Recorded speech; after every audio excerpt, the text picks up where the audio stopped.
Welcome to Tamil Cinewood. Thalapathy விஜயோடைய கோ திரைப்படம் உலக லெவலில் வெளியாகி தற்போது வசூலில் பல சாதனை சம்பவங்கள் பண்ணிட்டு இருக்கு.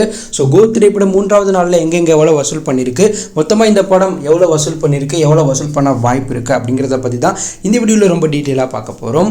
தளபதி விஜயோடைய கோ திரைப்படம் செப்டம்பர் 6ஆம் தேதி பிக்கஸ்ட் பேன் இந்தியன் படமாக நேரடியாக தியேட்டரில் வெளியாகிருக்கு. இந்த படம் வெங்கட் பிரபு இயக்கத்தில் தளபதி விஜய் நடிப்பில் யுவன் சங்கர் ராஜா இசையமைப்பில் உருவாயிருக்கு.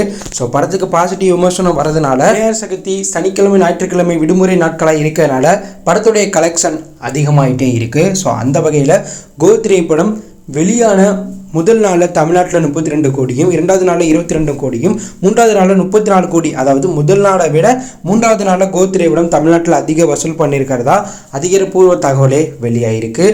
இது விஜய் கெரியரில் ஒரு மிகப்பெரிய மைல்கல்லாக பார்க்கப்படுது. ஏன்னா விஜய் கெரியரில் முதல் நாள் பண்ணுற சாதனையை அதற்கப்புறம் வரக்கூடிய நாட்களில் எந்த ஒரு படமே பண்ணலாம். ஆனால் கோட் படம் முதல் நாளை விட 3வது நாள் அதிகமாக கலெக்ஷன் பண்ணியிருக்கு. அதுதான் கோ திரைப்படம் கேரளாலையும் நல்ல வசூலை கொடுத்துருக்கு. கேரளாவில் முதல் நாளில் 6 கோடியும், அடுத்த நாளில் 4 கோடியும், 3வது நாளில் 3 கோடியும், மொத்தமாக 13 கோடி ரூபாய் கிட்ட கேரளாவில் வசூல் பண்ணியிருக்கு. ஆனால் லியோ படத்தை கம்பேர் பண்ணும்போது கேரளாவில் கோட் படத்துக்கு கம்மியாக வசூல் கிடைச்சிருக்கு முதல் 3 நாளில்.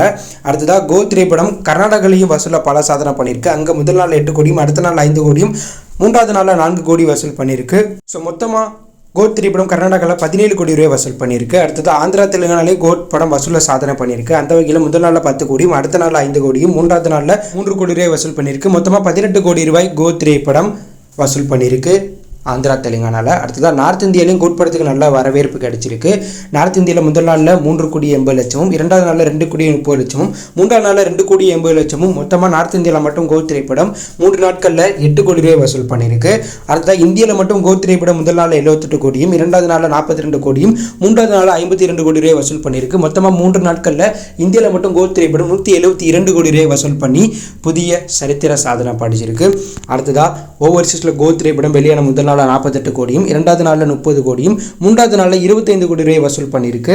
மொத்தமாக ஓவர்சீஸில் கோ திரைப்படம் 3 நாளில் 103 கோடி ரூபாய் வசூல் பண்ணியிருக்கு. மேலும் ஓவர்சீஸ்லையும் கோட் படத்துக்கு மிகப்பெரிய ஒரு ஓப்பனிங் கிடைச்சிருக்கனால ஓவர்சீஸில் கோட் திரைப்படம் 200 கோடி ரூபாய்க்கு மேலே வசூல் பண்ண வாய்ப்பு இருக்கிறதா பார்க்கப்படுது. அடுத்ததாக கோட் படம் உலக லெவலில் முதல் நாள்லேயே 126 கோடியே 32 லட்சம் ரூபாய் வசூல் பண்ணதா படக்குழு தரப்புலேருந்து சொன்னாங்க. 2வது நாளில் 65 கோடியும், 3வது நாளில் 75 கோடி ரூபாய் வசூல் பண்ணியிருக்கு. ஸோ 3 நாட்களில் மொத்தமாக கோட் திரைப்படம் உலக லெவலில் 260 265 கோடி ரூபாய்க்கு மேலே வசூல் பண்ணியிருக்கு. மேலும் தென்னிந்திய நடிகராக வசூலில் அதிக 200 கோடி கலெக்ஷனை கொடுத்த நடிகர் லிஸ்ட்டில் விஜய் 8 படங்களை கொடுத்து முதல் இடத்துலையும், 2வது இடத்துல பிரபாஸும், 3வது இடத்துல ரஜினிகாந்த் இருக்கார். அந்தளவுக்கு கடைசியாக வெளியான விஜயோடைய 7 படங்களுக்கு மேலே 200 கோடிக்கு மேலே வசூல் பண்ணி தொடர்ந்து 200 கோடி கிளப்பில் விஜயோடைய படங்கள் இடம்பெற்றிருக்கு. அது மட்டும் இல்லாமல் விஜயோடைய கோட் திரைப்படம் வெறும் 3 நாட்களில் 250 கோடி வசூல் பண்ணுச்சு. இதே போல் விஜயோடைய லியோ படம் 3 நாளில் 250 கோடி வசூல் பண்ணுச்சு. இந்த சாதனையை விஜய் மட்டும்தான் படைச்சிருக்கார் தமிழ் சினிமாவில். வேறு எந்த ஒரு நடிகர்களுடைய படமே